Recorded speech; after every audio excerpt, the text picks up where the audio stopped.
ಅಮ್ಮ, ನೀನು ಮೊನ್ನೆ ನಿಮ್ಮ ಉತ್ತರ ಕರ್ನಾಟಕದ ಫ್ರೆಂಡ್ ಜೊತೆ ಫೋನಲ್ಲಿ ಮಾತಾಡ್ತಿದ್ದೆ. ಆಗ ನಾನು ಏನ್ ಕೇಳಿಸ್ಕೊಂಡೆ ಅಪ್ಪ ಅಂದ್ರೆ, ಅದ್ ಯಾವ್ದೋ ಒಂದು ರೆಸಿಪಿನ ನೀನು ಕೇಳ್ತಿದ್ದೆ ಅವ್ರ ಹತ್ರ. ಅದು ಉತ್ತರ ಕರ್ನಾಟಕದಲ್ಲೇ ತುಂಬಾ ಸ್ಪೆಷಲ್ ಅಂತೆ. ಅದ್ಯಾವ್ದು, ಏನು ಎತ್ತ? ಹೌದಾ, ಅವ್ರು ನನ್ನ ಹೊಸ ಫ್ರೆಂಡ್ ಅವರು, ಉತ್ತರ ಕರ್ನಾಟಕದವ್ರವ್ರು. ಅವರು ಬದನೆಕಾಯಿಂದ ಹೆಣ್ಗಾಯಿ ಹೆಂಗ್ ಮಾಡೋದು ಅಂತ ನನಗೆ ಫೋನಲ್ಲಿ ಹೇಳ್ಕೊಡ್ತಾ ಇದ್ರು. ಓ, ಅವ್ರ ಹತ್ರ ಕೇಳ್ಕೊತಿದ್ದ.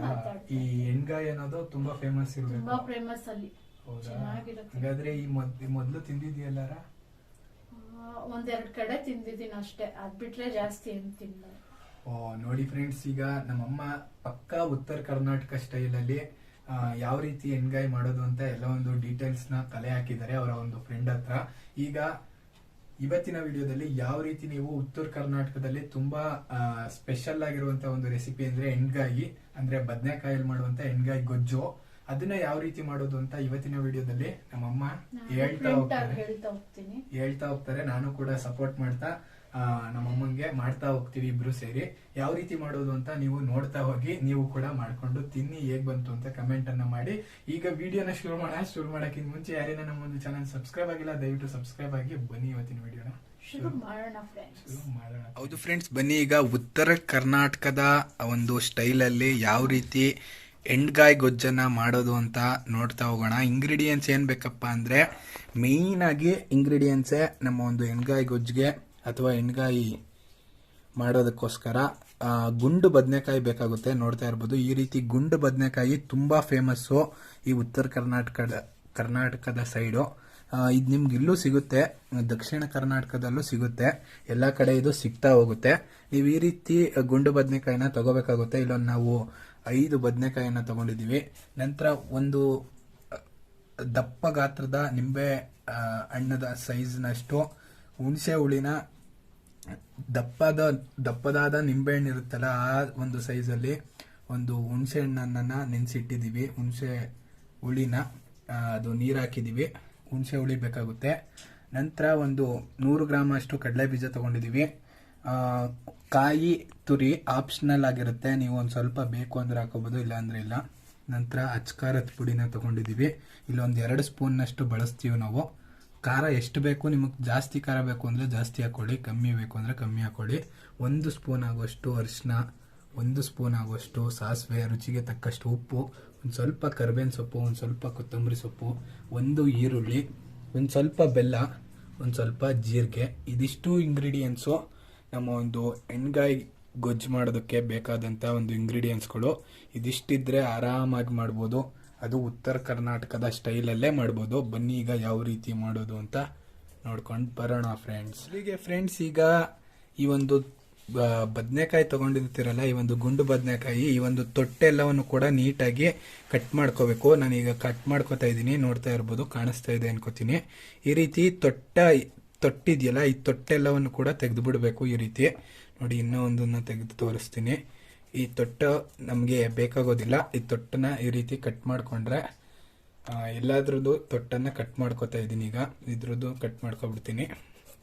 ನೋಡ್ತಿರ್ಬೋದು, ಇದು ಬೇಡ, ಯಾವುದ್ರದ್ದು ತೊಟ್ಟೆನೂ ಅವಶ್ಯಕತೆ ಇರೋಲ್ಲ. ನೋಡಿ, ಈ ತೊಟ್ಟೆ ಎಲ್ಲವನ್ನು ಕೂಡ ಕಟ್ ಮಾಡ್ಕೊಂಡ ನಂತರ ನೀವು ಈ ಒಂದು ಬದನೆಕಾಯನ್ನ ಈ ರೀತಿ 4 ಹೋಳ್ಗಳ ರೀತಿ ಕಟ್ ಮಾಡ್ಕೋಬೇಕು.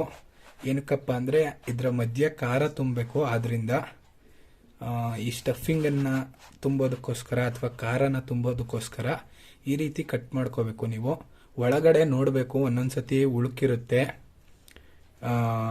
ಈ ರೀತಿ ಚೆನ್ನಾಗಿದೆಯೋ ಇಲ್ವೋ ಅಂತ ಗೊತ್ತಾಗುತ್ತೆ. ಈ ರೀತಿ ಮಧ್ಯೆ ಕಟ್ ಮಾಡಿದಾಗ ಉಳುಕಿದ್ರೆ ನೀವು ತೆಗೆದು ಬಿಡಬೇಕು. ಈಗ ಕಟ್ ಮಾಡಿ ಇದೇ ರೀತಿ ಎಲ್ಲವನ್ನು ಕಟ್ ಮಾಡ್ಕೋತೀನಿ. ನೋಡ್ಬೋದು, ನೋಡಿ, ದಪ್ಪದಾದರೆ ಒಂದು 5 ಭಾಗನೇ ಮಾಡ್ಕೊಳ್ಳಿ, ತೊಂದರೆ ಇಲ್ಲ. ಈಗ ನಾನಿಲ್ಲಿ 4 ಭಾಗನೇ ಮಾಡ್ಕೋತಾ ಇದ್ದೀನಿ. ಕರೆಕ್ಟಾಗಿ ಬರ್ತಾ ಇದೆ ಒಂದೇ ಇದರಲ್ಲಿ. ನೋಡಿ, ಯಾವುದು ಉಳುಕಿಲ್ಲ. ಈ ರೀತಿ ನೋಡ್ಕೋಬೇಕು. ಒಂದೊಂದು ಉಳುಕಿರುತ್ತೆ, ಉಳುಕಿದ್ರೆ ನೀವು ಅದನ್ನು ಹಾಕೋದಕ್ಕೆ ಹೋಗ್ಬೇಡಿ, ಚೆನ್ನಾಗಾಗೋಲ್ಲ. ಆಮೇಲೆ ಉಳುಕು ಇರೋದನ್ನ ಸೈಡ್ಗೆ ಎತ್ತಿಟ್ಬಿಡ್ಬೇಕಾಗುತ್ತೆ. ನಿಮಗೆ ಈ ರೀತಿ 4 ಭಾಗ ಮಾಡಿದಾಗ ಗೊತ್ತಾಗ್ಬಿಡುತ್ತೆ ಪರ್ಫೆಕ್ಟಾಗಿ. ಉಳುಕು ಗಿಳುಕಿದ್ರೆ ಇಲ್ಲೇ ಪರ್ಫೆಕ್ಟಾಗಿ ಕಾಣುತ್ತೆ. ನೀವೇನು ತಲೆ ಕೆಡಿಸ್ಕೊಳ್ಳೋಂಗಿಲ್ಲ. ನೋಡ್ತಿರ್ಬೋದು, ಇದನ್ನು ಕಟ್ ಮಾಡ್ತಿದ್ದೀನಿ. ನೋಡೋಣ, 5ರಲ್ಲಿ 3 ಚೆನ್ನಾಗಿದೆ, 4ನೇದು ಚೆನ್ನಾಗಿದೆ, ಇನ್ನು ಅದೃಷ್ಟ ಚೆನ್ನಾಗಿದ್ರೆ ಇದು ಚೆನ್ನಾಗಿರುತ್ತೆ. ನೋಡೋಣ ಏನಾಗುತ್ತೆ ಅಂತ ಗೊತ್ತಿಲ್ಲ. ಕಟ್ ಮಾಡ್ತಿದ್ದೀನಿ. ಫೈನಲಿ ಇದು ಚೆನ್ನಾಗಿದೆ. ಒಟ್ಟಿನಲ್ಲಿ 5ರಲ್ಲಿ 1 ಉಳ್ಕಿಲ್ಲ ನಾವು ತಂದಿರೋ ಬದನೆಕಾಯಲ್ಲಿ. ನೀವು ತಂದಿರೋದ್ರಲ್ಲಿ ಹೆಂಗೋ ಏನೋ ಗೊತ್ತಿಲ್ಲ. ನೋಡಿ, 5 ಚೆನ್ನಾಗಿದೆ, ಖುಷಿ ವಿಚಾರ. 5ರಲ್ಲಿ 1 ಹೋಗಿರುತ್ತೆ ಅಂತ ಅಂದ್ಕೊಂಡಿದ್ದೆ, 1 ಹೋಗಿಲ್ಲ ಸದ್ಯ. ನಂತರ ಈ ಒಂದು ಕಟ್ ಮಾಡಿರುವಂಥ ಬದನೆಕಾಯನ್ನು ಒಂದು ಪಾತ್ರೆಯಲ್ಲಿ ನೀರನ್ನು ತಗೋಬೇಕಾಗುತ್ತೆ. ಈಗ ಒಂದು ಪಾತ್ರೆಯಲ್ಲಿ ನೀರನ್ನು ತಗೋತಾ ಇದ್ದೀನಿ, ನೋಡ್ತಿರ್ಬೋದು. ಈ ಒಂದು ಪಾತ್ರೆಗೆ ನೀರಿಗೆ ಒಂದಷ್ಟು ಪುಡಿ ಉಪ್ಪನ್ನು ಹಾಕೋಬೇಕಾಗುತ್ತೆ. ನಾನು ಇಲ್ಲಿ ಪುಡಿ ಉಪ್ಪನ್ನು ಸೇರಿಸ್ತಿದ್ದೀನಿ. ಒಂದಷ್ಟು ಪುಡಿ ಉಪ್ಪನ್ನು ಹಾಕ್ಕೊಂಡು ಏನು ಕಟ್ ಮಾಡಿದ್ವಿ ಬದನೆಕಾಯಿ ಅದೆಲ್ಲವನ್ನು ಕೂಡ ಈ ಒಂದು ಉಪ್ಪಿನ ನೀರಿನೊಳಗೆ ಹಾಕ್ಕೊಬಿಡೋಣ. ಇದು ಉಪ್ಪಿನ ನೀರಲ್ಲಿ ಒಂದು 5 ನಿಮಿಷ, 5ರಿಂದ 10 ನಿಮಿಷ ನೆನೀತಾ ಇರಲಿ. ಅಲ್ಲಿ ಗಂಟ ನಾವೀಗ ಇದಕ್ಕೆ ಸ್ಟಫಿಂಗನ್ನು ರೆಡಿ ಮಾಡ್ಕೊಳ್ಳೋಣ ಫ್ರೆಂಡ್ಸ್. ಬನ್ನಿ ಫ್ರೆಂಡ್ಸ್, ಈಗ ಅಲ್ಲಿ ಗಂಟ ಸ್ಟಫಿಂಗನ್ನು ರೆಡಿ ಮಾಡ್ಕೊಳ್ಳೋಣ. ಇದಕ್ಕೆ ಫ್ರೆಂಡ್ಸ್ ಈಗ ಒಂದು ಪ್ಯಾನ್ ಅನ್ನು ಇಟ್ಕೊಂಡಿದ್ದೀನಿ. ಈಗ ತಗೊಂಡಿರುವಂಥ ಕಡಲೆ ಬೀಜ ಏನಿದೆ ಇದನ್ನ ನೀಟಾಗಿ ಕೆಂಪುಗೆ ಹುರ್ಕೋಬೇಕು. ನಾವು ಎಷ್ಟು ಚೆನ್ನಾಗಿ ಕೆಂಪು ಹುರ್ಕೋತೀವಿ ಅಷ್ಟು ಚೆನ್ನಾಗಿ ಈ ಒಂದು ಎಣ್ಗಾಯಿ ಗೊಜ್ಜು ಬರುತ್ತೆ. ಈಗ ನೋಡ್ತಿರ್ಬೋದು, ನೀಟಾಗಿ ಈಗ ಯಾವುದೇ ಎಣ್ಣೆನ ಹಾಕಿಲ್ಲ, ಹಂಗೆ ಡ್ರೈ ರೋಸ್ಟ್ ಅಲ್ಲೇ ಕೆಂಪುಗಾಗೋ ಗಂಟ ಹುರ್ಕೋತೀನಿ. ಒಂದು 5 ನಿಮಿಷ ಹುರ್ಕೊಂಡ್ರೆ ಕೆಂಪುಗಾಗುತ್ತೆ ಪೂರ್ತಿ. ಎಷ್ಟು ಕೆಂಪುಗಾಗುತ್ತೋ ಅಷ್ಟು ಚೆನ್ನಾಗಿ ಬರುತ್ತೆ. ಆದ್ರಿಂದ ಇದೇ ಮೇಯ್ನು. ಕಡಲೆ ಬೀಜನ ನೀವು ಇನ್ನೂ ಒಂದು ಸ್ವಲ್ಪ ಎಕ್ಸ್ಟ್ರಾನು ಹಾಕೋಬಹುದು, ಜಾಸ್ತಿ ಹಾಕೊಂಡ್ರು ಏನೂ ಆಗೋಲ್ಲ. ಒಂದು 150 ಗ್ರಾಮ್ ಗಂಟನೂ ಹಾಕೋಬೋದಾಗಿರುತ್ತೆ. ಈಗ ಇದನ್ನ ನಾನು 5 ನಿಮಿಷಗಳ ಕಾಲ ನೀಟಾಗಿ ಹುರ್ಕೋತೀನಿ ಫ್ರೆಂಡ್ಸ್. ನೋಡ್ತಾ ಇರ್ಬೋದು ಫ್ರೆಂಡ್ಸ್ ಎಷ್ಟು ಕೆಂಪಗೆ ಬಂದಿದೆ ಅಂತ. 5 ನಿಮಿಷಗಳ ಕಾಲ ನೀವು ನೀಟಾಗಿ ಹುರ್ಕೊಂಡ್ರಿ ಅಂದ್ರೆ ಅದು ಕೆಂಪಗಾಗುತ್ತೆ. ನೋಡ್ತಾ ಇರ್ಬೋದು, ನಿಮಗೆ ಕಾಣಿಸ್ತಾ ಇದೆ ಅನ್ಕೋತೀನಿ, ತುಂಬಾ ಕೆಂಪಗೆ ಬರ್ತಿದೆ. ಈ ರೀತಿ ಕೆಂಪಗೆ ಬರೋ ಗಂಟ ನೀವು ಚೆನ್ನಾಗಿ ಹುರ್ಕೋಬೇಕಾಗುತ್ತೆ. ನೀವೆಷ್ಟು ಚೆನ್ನಾಗಿ ಲೋ ಫ್ಲೇಮಲ್ಲೇ ಹುರ್ಕೋತೀರ ಕೆಂಪುಗೆ ಅಷ್ಟು ಚೆನ್ನಾಗಿ ನಮ್ಮ ಒಂದು ಎಣ್ಗಾಯಿ ಗೊಜ್ಜು ಬರುತ್ತೆ. ಇದೇ ಮೇಯ್ನು ಟಿಪ್ಸು. ನೋಡಿ, ನಾನು ಹುರ್ಕೊಂಡಿದ್ದೀನಿ 5 ನಿಮಿಷ. ಪೂರ್ತಿ ಕಲರು ರೆಡ್ ಕಲರ್ ಆಗಿದೆ ಪೂರ್ತಿ. ನೋಡಿ, ಈ ರೀತಿ 5 ನಿಮಿಷ ನೀಟಾಗಿ ಹುರ್ಕೊಂಡ ನಂತರ, ಈಗ 5 ನಿಮಿಷ ಹುರಿದಾದ ನಂತರ, ಕೆಂಪಗಾದ ನಂತರ, ನಿಮಗೆ ಝೂಮ್ ಮಾಡ್ತೀನಿ ಒಂದು ಸ್ವಲ್ಪ, ಝೂಮ್. ಈಗ ನೋಡಿ, ಕೆಂಪಗಾದ ನಂತರ ಸ್ಟವ್ ಆಫ್ ಮಾಡ್ಕೊತಿದ್ದೀನಿ. ಸ್ಟವ್ ಆಫ್ ಮಾಡಿ ಇದು ಒಂದು ಸ್ವಲ್ಪ ಆರಲಿ. ಆರಿದ ನಂತರ ಪುಡಿ ಮಾಡ್ಕೊಳ್ಳೋಣ. ನಂತರ ಫ್ರೆಂಡ್ಸ್ ಈಗ ಒಂದು ಸ್ವಲ್ಪ ಆರಿದ ನಂತರ ಏನೊಂದು ಕಡಲೆಕಾಯಿ ಬೀಜನ ಹುರಿದಿಟ್ಕೊಂಡಿದ್ವಿ ಅದನ್ನ ಒಂದು ಮರಕ್ಕೆ ಹಾಕೊಳ್ಳೋಣ. ಸುಮಾರಾಗಿ ಆರಿದೆ, ನೋಡ್ಬೋದು, ಸುಮಾರಾಗಿ ಆರಿದೆ ಇದು. ಈ ಒಂದು ಟೈಮಲ್ಲಿ ಒಂದು ಸ್ವಲ್ಪ ಬೆಚ್ಚಗಿರುವಂಥ ಟೈಮಲ್ಲೇ ಇದ್ರ ಮೇಲಿರುವಂಥ ಸಿಪ್ಪೆ ಎಲ್ಲವನ್ನು ಕೂಡ ತಕ್ಕೋಬೇಕು. ನೀವು ಈ ರೀತಿ ಹಿಂಗಂದ್ರೆ ಸಿಪ್ಪೆ ಎಲ್ಲ ಕೂಡ ಬಿಡುತ್ತೆ ಕೈಯಲ್ಲಿ. ನೋಡಿ, ಈ ರೀತಿ ನೀವು ಬೆಚ್ಚಗಿರುವಾಗ ನೀವು ಈ ರೀತಿ ಕೈಯಲ್ಲಿ ಹಿಂಗೆ ಸುಮ್ಮನೆ ಪ್ರೆಸ್ ಮಾಡಿದ್ರೆ ಸಿಪ್ಪೆ ಎಲ್ಲ ಕೂಡ ಬಿಡುತ್ತೆ. ಎಲ್ಲ ಒಂದು ಸಿಪ್ಪೆನ ನೀಟಾಗಿ ತಕ್ಕೊಬಿಡೋಣ. ನೀವೇನಾದ್ರೂ ಸಿಪ್ಪೆ ತೆಗಿಯೋಕೆ ಇಷ್ಟ ಇಲ್ಲ ಅಂದ್ರೆ ನೀವು ಸಿಪ್ಪೆ ಸಮೇತನ ಪುಡಿ ಮಾಡ್ಕೋಬಹುದು. ನಾವಿಲ್ಲಿ ಸಿಪ್ಪೆನ ತೆಗೆದು ಬಿಟ್ಟು ಪುಡಿ ಮಾಡ್ತಾ ಇದೀವಿ. ನೀವು ಸಿಪ್ಪೆ ತೆಗೆದೇ ಪುಡಿ ಮಾಡಿದ್ರೆ ಏನಾಗುತ್ತಪ್ಪ ಅಂದ್ರೆ ವೈಟ್ ಕಲರ್ ಬರಬೇಕು ನಿಮ್ಗೆ ಪುಡಿ ಅಂದ್ರೆ ಸಿಪ್ಪೆನ ತೆಗೆದುಬಿಟ್ಟು ಮಾಡ್ಕೊಳ್ಳಿ. ಒಬ್ಬೊಬ್ರು ಸಿಪ್ಪೆ ತೆಗಿದೇನು ಕೂಡ ಮಾಡ್ತಾರೆ, ಹಂಗೆ ಪುಡಿ ಮಾಡ್ಕೋತಾರೆ. ಅದು ನಿಮ್ಗೆ ಯಾವ ರೀತಿ ಈಸಿ ಆಗುತ್ತೆ ಆ ರೀತಿ ಮಾಡ್ಕೊಳ್ಳಿ. ನಿಮ್ಗೆ ಸಿಪ್ಪೆ ತೆಗೆದುಬಿಟ್ಟು ಪುಡಿ ಮಾಡ್ತೀನಿ ಅಂದ್ರೆ ಹಂಗಾದ್ರೂ ಮಾಡ್ಕೊಳ್ಳಿ, ಇಲ್ಲ ಸಿಪ್ಪೆ ತೆಗಿದೇನೆ ಹಂಗೆ ಪುಡಿ ಮಾಡ್ತೀವಿ ಅಂದ್ರೆ ಹಂಗಾದ್ರೂ ಮಾಡ್ಕೊಳ್ಳಿ. ಈಗ ಇದ್ರ ಎಲ್ಲ ಒಂದು ಸಿಪ್ಪೆನ ತಕ್ಕೋತೀನಿ. ಈಗ ಇರ್ಬೋದು ಫ್ರೆಂಡ್ಸ್, ಎಲ್ಲವನ್ನು ಕೂಡ ಸಿಪ್ಪೆನ ತೆಗೆದಿಟ್ಕೊಂಡಿದೀನಿ. ನೋಡ್ತಾ ಇರ್ಬೋದು, ನೀಟಾಗಿ ಸಿಪ್ಪೆ ತೆಗೆದ ನಂತರ ಒಂದು ಮಿಕ್ಸರ್ ಜಾರನ್ನ ತಗೊಂಡು ಈ ಒಂದು ಕಡಲೆ ಬೀಜ ಎಲ್ಲವನ್ನು ಕೂಡ ಹಾಕೋತಾ ಇದ್ದೀನಿ. ಈ ಕಡಲೆ ಬೀಜ ಎಲ್ಲವನ್ನು ಕೂಡ ಹಾಕೊಂಡು ನೀಟಾಗಿ ಪುಡಿ ಮಾಡ್ಕೋಬೇಕಾಗುತ್ತೆ. ಈಗ ನೀಟಾಗಿ ಪುಡಿ ಮಾಡ್ಕೋತೀನಿ. ಇದನ್ನ ಎಷ್ಟು ನೀಟಾಗಿ ಪುಡಿ ಮಾಡ್ಕೋತೀರಾ ಅಂದ್ರೆ ಅಷ್ಟು ಚೆನ್ನಾಗಿ ಬರುತ್ತೆ.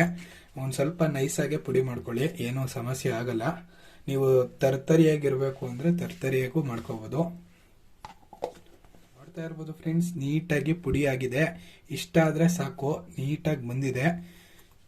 ಈಗ ಇದು ಇಷ್ಟ ಆದ್ರೆ ಸಾಕು, ಈ ರೀತಿ ಪುಡಿ ಮಾಡ್ಕೊಳ್ಳಿ. ಪುನಃ ಒಂದು ಪ್ಯಾನ್ ಅನ್ನ ಇಟ್ಕೊಳ್ಳಿ. ಏನೊಂದು ನೀರಲ್ಲಿ ನೆನೆಸಿದ್ವಿ ಬದನೆಕಾಯಿ, ಇದನ್ನ ಬದನೆಕಾಯಿನ ಪ್ಯಾನ್ಗೆ ಮೊದಲಿಗೆ ಏನೇ ಎಣ್ಣೆನೂ ಹಾಕ್ತಂತೆ ಪ್ಯಾನ್ಗೆ ಹಂಗೆ ಹಾಕೋತಾ ಇದ್ದೀನಿ ನೋಡಿ. ಎಲ್ಲ ಒಂದು ಬದನೆಕಾಯನ್ನು ಹಾಕೋತೀನಿ ನೋಡಿ. 5 ಬದನೆಕಾಯಿನ ಹಾಕೋತಾ ಇದ್ದೀನಿ. 5 ಬದನೆಕಾಯಿನ ಹಾಕೊಂಡು ಯಾವುದೇ ಎಣ್ಣೆನ ಹಾಕೋಬಿಡಿ. ಎಣ್ಣೆನ ಹಾಕೊಳ್ದೇನೆ ಅದೇ ಹಂಗೆ ನೀವು ನೀಟಾಗಿ ಇದನ್ನ ಬೇಯಿಸ್ಕೋಬೇಕು. ನೀರಿನಂಶ ಎಲ್ಲ ಕಮ್ಮಿ ಆಗಬೇಕು. ಅಲ್ಲಿ ಗಂಟ ಬೇಯಿಸ್ಕೊಳ್ಳೋಣ. ಇದು ಒಂದು ಸ್ವಲ್ಪ ನೀರಿನಂಶ ಎಲ್ಲ ಕಮ್ಮಿ ಆಗಿ ಒಂದು ಸ್ವಲ್ಪ ಕಲರ್ ಚೇಂಜ್ ಆಗುತ್ತೆ. ಅಲ್ಲಿ ಗಂಟ ಬೇಯಿಸ್ಕೊಳ್ಳೋಣ.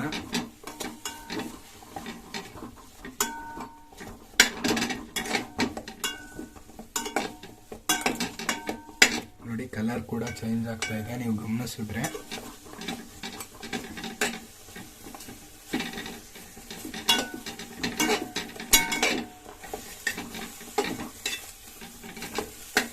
ಉತ್ತರ ಕರ್ನಾಟಕ ಸ್ಟೈಲ್ ಅವರು ಏನ್ ಮಾಡ್ತಾರಪ್ಪ ಅಂದ್ರೆ ಉಂಡೆ ಹಂಗೆ ಇರುತ್ತೆ. ಯಾವುದೇ ಇದನ್ನ ಗೊಜ್ಜು ರೀತಿ ಉಂಡೆನ ಮುರಿದು ಬಿಡಲ್ಲ ಅವರು. ಉಂಡೆ ಪೂರ್ತಿ ಹಂಗೆ ಇರುತ್ತೆ. ಇನ್ನು ದಕ್ಷಿಣ ಕನ್ನಡದಲ್ಲಿ ಏನ್ ಮಾಡ್ತಾರಪ್ಪ ಅಂದ್ರೆ ಇದನ್ನ ಉಂಡೆನ ಒಂದ್ ಸ್ವಲ್ಪ ಕಟ್ ಮಾಡಾಕ್ತಾರೆ ಅಷ್ಟೇ, ಪೀಸ್ ಮಾಡಿ. ಇದೇ ಒಂಥರ ರುಚಿ ಬೇರೆ, ಅದೇ ಒಂಥರ ರುಚಿ ಬೇರೆ ಇರುತ್ತೆ ಸ್ವಲ್ಪ. ನೋಡಿ ನೀರಿನಂಶ ಎಲ್ಲ ಒಂದ್ ಸ್ವಲ್ಪ ಕಮ್ಮಿ ಆಗ್ತಾ ಇದೆ. ನೀಟಾಗಿ ನೀರಿನಂಶ ಎಲ್ಲ ಹೋಗ್ತಿದೆ ಬದನೆಕಾಯಿಲಿರೋದು. ನೋಡಿ ಕಪ್ಪುಗೂ ಕೂಡ ಆಗ್ತಿದೆ ಬದನೆಕಾಯಿ. ನೋಡಿ ಬದನೆಕಾಯಿ ಈಗ ನೀರಿನಂಶ ಎಲ್ಲ ಕಮ್ಮಿ ಆಗಿದೆ. ಈ ಒಂದು ಟೈಮಲ್ಲಿ ನಾವೀಗ ಒಂದು 3 ರಿಂದ 4 ಸ್ಪೂನ್ ಎಣ್ಣೆನ ಹಾಕೋಣ. ಎಣ್ಣೆನ ಹಾಕೊಂಡು ಫ್ರೈ ಮಾಡ್ಕೊಳ್ಳೋಣ. ಈಗ ನೋಡ್ತಿರ್ಬೋದು, ಈಗ ಒಂದು 2 ರಿಂದ 3 ಸ್ಪೂನ್ ಆಗೋಷ್ಟು ಎಣ್ಣೆನ ತಗೊಂಡಿದ್ದೀನಿ.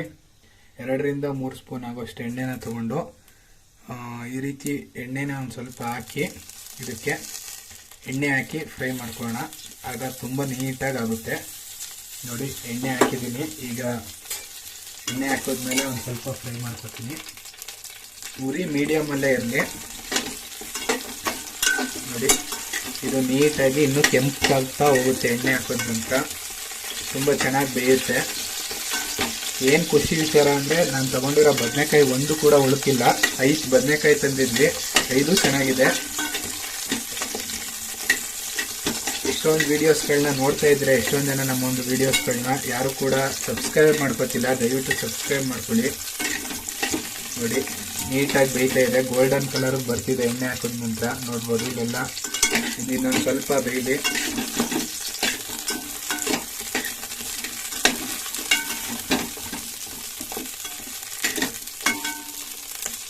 ಇನ್ನೊಂದು ಸ್ವಲ್ಪ ಬೆಂದ್ರೆ ನೀಟಾಗಿ ಬರುತ್ತೆ. ನೋಡ್ತಿರ್ಬೋದು ಸ್ವಲ್ಪ ಬೇಯಬೇಕು. ಸ್ವಲ್ಪ ಗೋಲ್ಡನ್ ಕಲರ್ ಆಗ್ತಾ ಹೋಗ್ಬೇಕು, ಆಗ ನೀಟಾಗಿ ಬರುತ್ತೆ. ನೋಡಿ ಗೋಲ್ಡನ್ ಕಲರ್ ಬರ್ತಿದೆ, ಪೂರ್ತಿ ಗೋಲ್ಡನ್ ಕಲರ್ಗೆ ತಿರುಗ್ಕೋತಾ ಇದೆ ಎಣ್ಣೆ ಹಾಕೋದ ನಂತರ. ನೋಡ್ತಾ ಇದ್ದೀರಾ ತುಂಬ ಚೆನ್ನಾಗಿ ಬೇಯ್ತಾ ಇದೆ. ನೀವು ಈ ರೀತಿ ಕೈ ತಿರುವಾಡ್ಕೋತಾ ಬೇಯಿಸ್ತಾ ಇದ್ರೆ ನೀಟಾಗಿ ಎಲ್ಲ ಕಡೆ ಬೇಯುತ್ತೆ. ನೋಡ್ತಿರ್ಬೋದು ನೀಟಾಗಿ ಬೇಯ್ತಾ ಇದೆ. ನೀಟಾಗಿ ಫ್ರೈ ಆಗ್ತಿದೆ. ಒಂದು ಚೂರು ಇದಾಗ್ತಿಲ್ಲ, ಸೀದೋಗ್ತಿಲ್ಲ. ನೀಟಾಗಿ ಗೋಲ್ಡನ್ ಕಲರ್ ಬರ್ತಿದೆ. ನೀವು ಈ ರೀತಿ ಫ್ರೈ ಮಾಡ್ಕೋಬೇಕು ನೀಟಾಗಿ. ನೋಡಿ ನೀಟಾಗಿ ಫ್ರೈ ಆಗ್ತಿದೆ. ಎಷ್ಟು ಚೆನ್ನಾಗಿ ಬರ್ತಿದೆ ಅಂದರೆ ನೀವು ನೋಡ್ತಾ ಇದ್ರೇ ತಿನ್ಕೊಳ್ಳೋಣ ಅನಿಸುತ್ತೆ, ಅಷ್ಟು ಚೆನ್ನಾಗಿದೆ. ನೋಡಿ ಇಷ್ಟ ಆದರೆ ಸಾಕು, ಪರ್ಫೆಕ್ಟಾಗಿ ಬಂದಿದೆ. ಗೋಲ್ಡನ್ ಕಲರು ನಿಮಗೆ ಕಾಣಿಸ್ತಿದೆ ಅನ್ಕೋತೀನಿ. ಈಗ ನೋಡ್ತಾ ಇದ್ದೀರಾ, ಇಷ್ಟ ಆದರೆ ಕರೆಕ್ಟಾಗಿ ಬಂದಿದೆ. ಈಗ ಇದನ್ನು ಸ್ಟವನ್ನು ಆಫ್ ಮಾಡ್ಕೊಳ್ಳೋಣ. ಇದು ಇಷ್ಟು ಸಾಕು, ಎಣ್ಣೆಯಲ್ಲಿ ಫ್ರೈ ಆಗಿದೆ. ಈಗ ಸ್ಟವ್ ಆಫ್ ಮಾಡ್ಕೊತಿದ್ದೀನಿ. ನೋಡ್ತಾ ಇರ್ಬೋದು ನೀಟಾಗಿ ಬಂದಿದೆ. ಇಷ್ಟ ಆದರೆ ಸಾಕು, ಪರ್ಫೆಕ್ಟು. ಈಗ ಸ್ಟವ್ ಆಫ್ ಮಾಡ್ತೀನಿ. ಫ್ರೆಂಡ್ಸ್, ಈಗ ನಾವು ಸ್ಟಫಿಂಗ್ ಅನ್ನ ರೆಡಿ ಮಾಡ್ಕೋಬೇಕಾಗುತ್ತೆ. ಅದಕ್ಕೆ ಇಲ್ಲಿ ನಾನು ಹುಣಸೆ ಹುಳಿನ ನೆನೆಸಿ ಇಟ್ಕೊಂಡಿದ್ದೀವಿ. ಹುಣಸೆ ಹುಳಿ ನೆನೆಸಿಟ್ಕೊಂಡಿರೋ ಹುಣಸೆ ಹುಳಿಗೆ ಪುಡಿ ಮಾಡಿರುವಂತ ಕಡಲೆ ಬೀಜನ ಹಾಕೋತಾ ಇದ್ದೀವಿ. ಕಡಲೆ ಬೀಜದ ಪುಡಿನ ಇದಕ್ಕೆ ಸೇರಿಸ್ತಾ ಇದ್ದೀವಿ. ನೋಡ್ತಿರ್ಬೋದು ಹುಣಸೆ ಹಣ್ಣಿನ ಹುಳಿಗೆ ಕಡಲೆ ಬೀಜದ ಒಂದು ಪುಡಿನ ಸೇರಿಸ್ಕೊತಾ ಇದ್ದೀವಿ ನೋಡಿ. ನೀಟಾಗಿ ಪುಡಿನ ಸೇರಿಸಿದ್ದೀವಿ. ಜೊತೆಗೆ ಈ ತೆಂಗಿನಕಾಯಿ ಆಪ್ಷನಲ್ ಆಗಿರುತ್ತೆ. ನೀವು ತೆಂಗಿನಕಾಯಿ ಬಳಸ್ತಾ ಇದ್ರೂ ನಡೆಯುತ್ತೆ, ಪೂರ್ತಿ ಆಪ್ಷನಲ್ಲು. ಈಗ ತೆಂಗಿನಕಾಯಿನೂ ಹಾಕೋತಾ ಇದ್ದೀವಿ. ಒಂದು ಸ್ವಲ್ಪ ರುಚಿಗೆ ತಕ್ಕಷ್ಟು ಖಾರನ ನೋಡ್ಕೊಂಡು ಹಾಕೊಳ್ಳಿ. ನಾನು ಇಲ್ಲಿ ಹಾಕ್ತಾ ಇದ್ದೀನಿ. 1-2 ಸ್ಪೂನ್ ಆಗೋಷ್ಟು ಹಾಕಿದ್ದೀನಿ ಅಚ್ಕಾರದ ಪುಡಿನ. ಜೊತೆಗೆ ಒಂದು ಸ್ವಲ್ಪ ಅರಿಶಿನೂ ಕೂಡ ಸೇರಿಸ್ತಿದ್ದೀನಿ, ನೋಡ್ತಿರ್ಬೋದು. ಜೊತೆಗೆ ಒಂದು ಸ್ವಲ್ಪ ಉಪ್ಪನ್ನ ಸೇರಿಸ್ಕೋಬೇಕಾಗುತ್ತೆ. ಒಂದು ಸ್ವಲ್ಪ ರುಚಿಗೆ ತಕ್ಕಷ್ಟು ಉಪ್ಪನ್ನ ಸೇರಿಸ್ಕೊಂಡು ನೀಟಾಗಿ ಮಿಕ್ಸನ್ನ ಮಾಡ್ಕೊಳ್ಳೋಣ. ಈಗ ನಂತರ ಒಂದು ಸ್ವಲ್ಪ ಕೊತ್ತಂಬರಿ ಸೊಪ್ಪನ್ನು ಕೂಡ ಸೇರಿಸ್ಕೊಳ್ಳೋಣ ಫ್ರೆಂಡ್ಸ್. ಈಗ ಒಂದು ಸ್ವಲ್ಪ ಕೊತ್ತಂಬರಿ ಸೊಪ್ಪನ್ನು ಹೆಚ್ಚಿರೋದನ್ನ ಹಾಕೋತಾ ಇದ್ದೀನಿ. ನೋಡ್ತಾ ಇರ್ಬೋದು ಫ್ರೆಂಡ್ಸ್, ನೀಟಾಗಿ ಖಾರ ಎಲ್ಲವನ್ನು ಕೂಡ ಕಲ್ಸ್ಕೊಂಡಿದ್ದೀವಿ. ಈ ರೀತಿ ಖಾರನ ಕಲ್ಸ್ಕೊಂಡ ನಂತರ ಏನೊಂದು ಬೇಯಿಸಿರೋ ಬದನೆಕಾಯಿ ಇದೆ ಅದಕ್ಕೆ ತುಂಬ್ಕೋಬೇಕಾಗುತ್ತೆ. ನೋಡ್ತಾ ಇರ್ಬೋದು ಫ್ರೆಂಡ್ಸ್, ಈಗ ಈ ರೀತಿ ಬೇಯಿಸಿರುವಂತ ಬದನೆಕಾಯಿ, ಫ್ರೈ ಮಾಡಿ ಇಟ್ಕೊಂಡಿರೋ ಬದನೆಕಾಯಿಗೆ ಮಧ್ಯದಲ್ಲಿ ಈ ರೀತಿ ಖಾರನ ತುಂಬ್ಕೋಬೇಕಾಗುತ್ತೆ. ನಾನಿಲ್ಲಿ ಖಾರನ ಮಧ್ಯದಲ್ಲಿ ತುಂಬ್ಕೋತಾ ಇದ್ದೀನಿ, ನೋಡ್ತಿರ್ಬೋದು, ನಿಮಗೆ ಕಾಣಿಸ್ತಿದೆ ಅನ್ಕೋತಿದ್ದೀನಿ. ಈ ರೀತಿನೇ ನೀವು ಖಾರನ ತುಂಬ್ಕೋಬೇಕಾಗುತ್ತೆ. ನೋಡಿ, ಕಾಣಿಸ್ತಿದೆ ಅನ್ಕೋತೀನಿ. ಈ ರೀತಿ ಮಧ್ಯಕ್ಕೆ ಖಾರನ ತುಂಬಬೇಕು. ಇದೇ ರೀತಿ ಎಲ್ಲದಕ್ಕೂ ಕೂಡ ತುಂಬ್ಕೋಣ. ಈಗ ಇನ್ನೊಂದಕ್ಕೂ ಕೂಡ ತುಂಬ್ಕೋತೀನಿ, ನೋಡ್ತಿರ್ಬೋದು.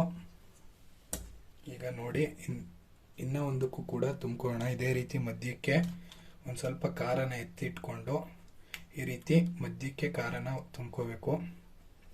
ಅದು ಮಧ್ಯಕ್ಕೆ ಖಾರ ಕುತ್ಕೋಬೇಕು, ನೋಡ್ತಿದ್ದೀರಾ. ಈ ರೀತಿ ಮಧ್ಯಕ್ಕೆ ಖಾರನ ತುಂಬ್ಕೊಂಡ ನಂತರ ನಿಮಗೆ ಈ ರೀತಿ ಬದನೆಕಾಯಿ ಕಾಣೋದಕ್ಕೆ ಸಿಗುತ್ತೆ, ನೋಡ್ತಿರ್ಬೋದು ಎಷ್ಟು ಚೆನ್ನಾಗಿ ಬಂದಿದೆ ಫ್ರೆಂಡ್ಸ್. ಎಲ್ಲ ಒಂದು ಬದನೆಕಾಯಿಗೆ ನೀಟಾಗಿ ಖಾರನ ತುಂಬಿ ಇಟ್ಕೊಂಡಿದೀವಿ. ಈಗ ಇದನ್ನ ನೀಟಾಗಿ ಈರುಳ್ಳಿ ಒಗ್ಗರಣೆ ಹಾಕೊಂಡ್ರೆ ಎಂಡ್ಗಾಯಿ ಗೊಜ್ಜು ಅಥವಾ ಏನೊಂದು ಎಂಡ್ಗಾಯಿ ಗೊಜ್ಜು ಅಂತ ಕರೀತಾರೆ, ಅದು ರೆಡಿ ಆಗುತ್ತೆ. ಬನ್ನಿ, ಪ್ಯಾನ್ ಅನ್ನ ತಗೊಳ್ಳೋಣ. ಪ್ಯಾನ್ ಅನ್ನ ತಗೊಂಡು ಒಂದು ಅರ್ಧ ಗ್ಲಾಸ್ ಅಷ್ಟು ಎಣ್ಣೆನ ಹಾಕೋತಾ ಇದ್ದೀನಿ. ಒಂದು ಅರ್ಧ ಗ್ಲಾಸ್ ಎಣ್ಣೆ ಬೇಕಾಗುತ್ತೆ ಒಗ್ಗರಣೆಗೆ. ಅರ್ಧ ಗ್ಲಾಸ್ ಅಷ್ಟು ಎಣ್ಣೆನ ಹಾಕೋತಾ ಇದ್ದೀನಿ. ಈಗ ಎಣ್ಣೆ ಒಂದು ಸ್ವಲ್ಪ ಕಾಯ್ಬೇಕು. ಈಗ ಎಣ್ಣೆ ಕೂಡ ಕಾದಿದೆ. ಈ ಒಂದು ಟೈಮಲ್ಲಿ ತಗೊಂಡಿರುವಂತ ಸಾಸಿವೆನ ಆಡ್ ಮಾಡ್ತಾ ಇದ್ದೀನಿ.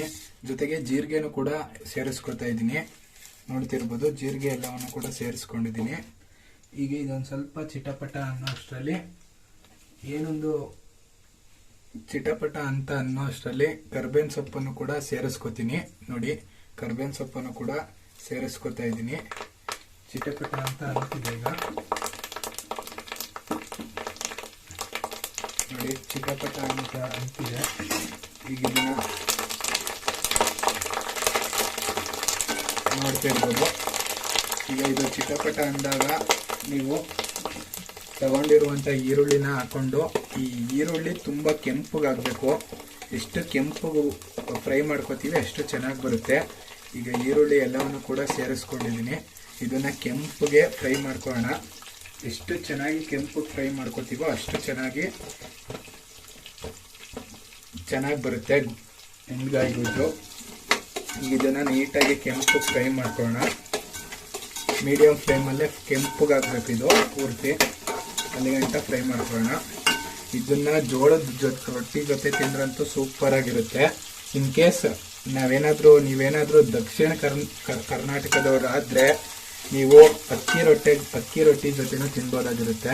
ನೋಡಿ, ಕೆಂಪುಗಾಗಬೇಕಿದು, ನೀಟಾಗಿ ಕೆಂಪುಗಾಗುತ್ತೆ. ಈಗ ಅಲ್ಲಿಗಂಟ ಈರುಳ್ಳಿ ಎಲ್ಲವೂ ಕೂಡ ಕೆಂಪು ಕಲರ್ ಬಂದಿದೆ. ಈ ಒಂದು ಟೈಮಲ್ಲಿ ಏನೊಂದು ಖಾರನ ತುಂಬಿಟ್ಕೊಂಡಿದ್ವಿ, ಈ ಒಂದು ಬದನೆಕಾಯನ್ನ ನೀಟಾಗಿ ಇದಕ್ಕೆ ಹಾಕೋಬೇಕಾಗುತ್ತೆ. ಈಗ ನೀಟಾಗಿ ಬದನೆಕಾಯಿ ಎಲ್ಲವನ್ನು ಕೂಡ ಹಾಕೋತಾ ಇದ್ದೀನಿ. ಎಲ್ಲ ಒಂದು ಬದನೆಕಾಯಿನ ಸೇರಿಸ್ಕೊಂಡು ಸೌಟಲ್ಲಿ ನಾವು ಇದನ್ನ ತಿರ್ವಾಕೋಬಾರ್ದು. ಸೌಟಲ್ಲಿ ತಿರ್ವಾಕೊಂಡ್ರೆ ಏನೊಂದು ಖಾರ ಎಲ್ಲ ಬಿಟ್ಕೊಬಿಡುತ್ತೆ. ಆದ್ರಿಂದ ಈ ರೀತಿ ಬಟ್ಟೆನ ಎತ್ಕೊಂಡು ನೀಟಾಗಿ ಈ ರೀತಿ ಹಿಂಗಂದ್ರೆ ಎಲ್ಲದಕ್ಕೂ ಮಿಕ್ಸ್ ಆಗುತ್ತೆ. ಒಂದು ಬಟ್ಟೆ ಸಹಾಯದಿಂದ ಅಥವಾ ನಿಮ್ಮಲ್ಲಿ ಪ್ಯಾನ್ನಲ್ಲಿ ಇಡೀ ಇದ್ರೆ ಈ ರೀತಿ ಮಾಡ್ಕೊಳ್ಳಿ. ಈಗ ನೀಟಾಗಿ ಬಟ್ಟೆ ಸಹಾಯದಿಂದ ಹಿಂಗೆ ತೋರಿಸ್ತಿದ್ದೀನಿ. ನೀಟಾಗಿ ಅದನ್ನ ಹಿಂಗೆ ಮಿಕ್ಸ್ ಮಾಡ್ಕೊಳ್ಳಿ ಎಷ್ಟು ಚೆನ್ನಾಗಿ ಮಿಕ್ಸ್ ಮಾಡ್ತೀರಾ ಅಷ್ಟು ಚೆನ್ನಾಗಿ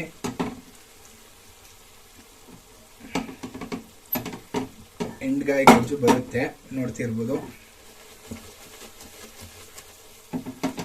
ಈಗ ಈರುಳ್ಳಿ ಜೊತೆ ಅದು ಹೊಂದ್ಕೊಂಡಿದೆ. ನೀವು 1-2 ನಿಮಿಷ ಅದು ಬೇಯಲಿ. ಈ ರೀತಿ ಮಾಡೋದ್ರಿಂದ ಖಾರ ಈಚೆಗೆ ಬರೋಲ್ಲ ಸುಲಭವಾಗಿ. ಫ್ರೆಂಡ್ಸ್, ಈಗ ಇದು ಇಷ್ಟ ಆಗಿದೆ. ಇದು ಇಷ್ಟ ಆದ ನಂತರ ಏನೊಂದು ಕೊತ್ತಂಬರಿ ಸೊಪ್ಪನ್ನ ಇನ್ನೊಂದು ಸ್ವಲ್ಪ ಇಟ್ಕೊಂಡಿದ್ವಿ. ಇದೆಲ್ಲವನ್ನು ಕೊತ್ತಂಬರಿ ಸೊಪ್ಪನ್ನ ನೀಟಾಗಿ ಕಟ್ ಮಾಡಿ ಹಾಕೋಣ. ಈಗ ಇಲ್ಲಿ ಕೊತ್ತಂಬರಿ ಸೊಪ್ಪನ್ನ ನೀಟಾಗಿ ಹಾಕೊಂಡ ನಂತರ ಈಗ ಇದನ್ನ ಒಂದು ಸ್ವಲ್ಪ ಬೇಯೋದಕ್ಕೆ ನೀರನ್ನ ಆ್ಯಡ್ ಮಾಡಬೇಕು. ಈಗ ಇಲ್ಲಿ ನೀವು ನಾರ್ಮಲ್ ನೀರನ್ನು ಕೂಡ ಆ್ಯಡ್ ಮಾಡ್ಬೋದು.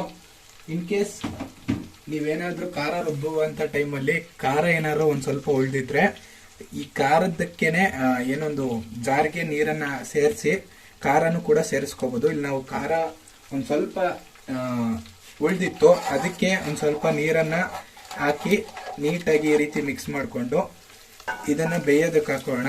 ನೋಡಿ, ಇದೆಷ್ಟು ಬದನೆಕಾಯಿ ಇದೆ ಅಷ್ಟು ಬೇಯೋದಕ್ಕೆ ನೀರನ್ನ ಹಾಕೋಬೇಕು. ನಾವು ಅಷ್ಟು ನೀರನ್ನ ಈ ಒಂದು ಖಾರದ ಪಾತ್ರೆಗೆ ಸೇರಿಸಿ ಹಾಕೊಂಡಿದೀವಿ. ಇದು ಮಸಾಲೆ ಕೂಡ ಹಿಡಿಯುತ್ತೆ. ನೋಡಿ, ಈಗ ಈ ರೀತಿ ಕೈ ಆಡಿದ್ರು ಏನೂ ಆಗಲ್ಲ. ನೋಡಿ, ನೀಟಾಗಿ ಈಗ ನೀರು ಈ ಬದನೆಕಾಯಿ ಬೇಯೋದಕ್ಕೆ ನೀರನ್ನ ಸೇರಿಸಿದೀವಿ. ಈಗ ಇದನ್ನ ಒಂದು ತಟ್ಟೆನ ಮುಚ್ಕೊಳ್ಳೋಣ. ಒಂದು ತಟ್ಟೆ ಮುಚ್ಚಿ ನೀಟಾಗಿ ಬೇಯೋದಕ್ಕೆ ಬಿಡಬೇಕು. ಈಗ ಈ ತಟ್ಟೆ ಮುಚ್ಚಿ ಒಂದು 5ರಿಂದ 10 ನಿಮಿಷ ಬೇಯಬೇಕು. ಅದು ಮೆತ್ತಗಾದ್ರೆ ನಮ್ಮ ಒಂದು ಉತ್ತರ ಕರ್ನಾಟಕದ ಶೈಲಿಯ ಒಂದು ಬದನೆಕಾಯಿ ಗೊಜ್ಜು ಅಥವಾ ಎಣ್ಗಾಯಿ ರೆಡಿ ಆಗುತ್ತೆ ಫ್ರೆಂಡ್ಸ್. ಇರ್ಬೋದು ಫ್ರೆಂಡ್ಸ್. ಈಗ ಇನ್ನ ಒಂದು 5 ನಿಮಿಷಗಳು ಆಗಿದೆ.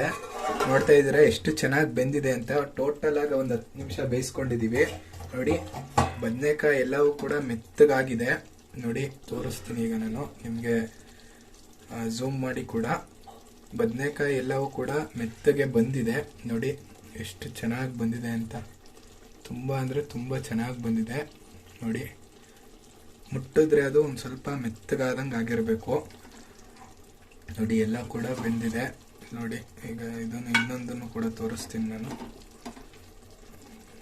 ಇದು ನೀವೇನಾದರೂ ಇಷ್ಟು ದಪ್ಪ ಬೇಡ ಅಂತ ಅನ್ಸಿದ್ರೆ ನಿಮಗೆ ನೀವೇನು ಮಾಡ್ಬೋದಪ್ಪ ಅಂದರೆ ನೀಟಾಗಿ ಮಧ್ಯಕ್ಕೆ ಕಟ್ ಮಾಡಿರ್ತೀರಲ್ಲ ಅದನ್ನ ಪೀಸ್ ಮಾಡ್ಕೋಬಹುದು. ಇಲ್ಲ ಅಂದ್ರೆ ಹಿಂಗೆ ಕೂಡ ಸರ್ವನ್ನ ಮಾಡ್ಕೋಬೋದಾಗಿರುತ್ತೆ. ನೋಡಿ, ಬೇಯ್ತಾ ಇದೆ.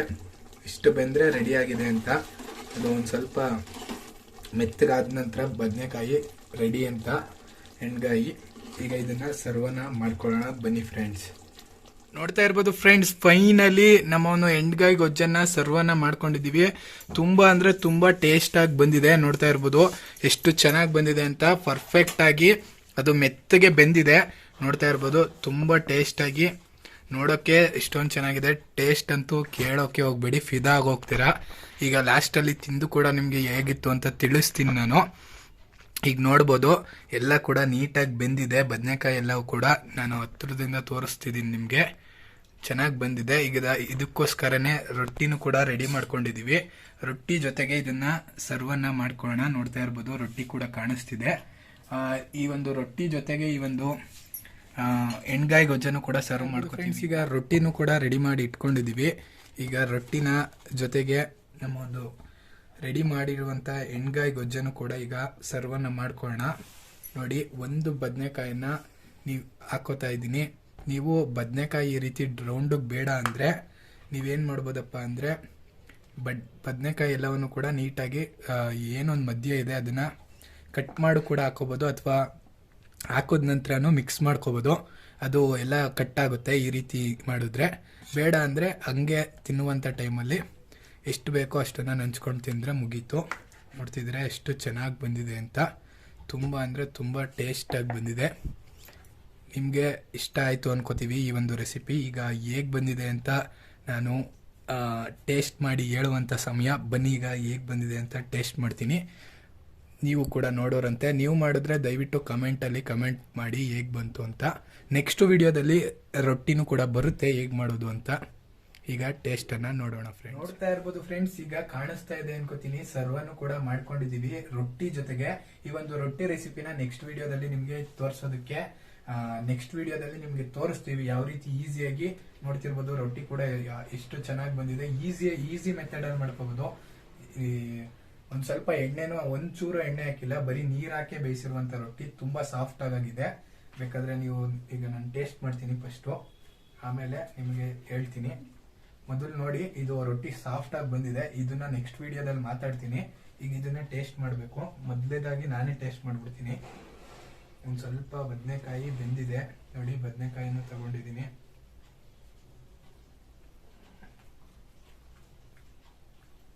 ಹೆಂಗಿದೆ ಟೇಸ್ಟ್?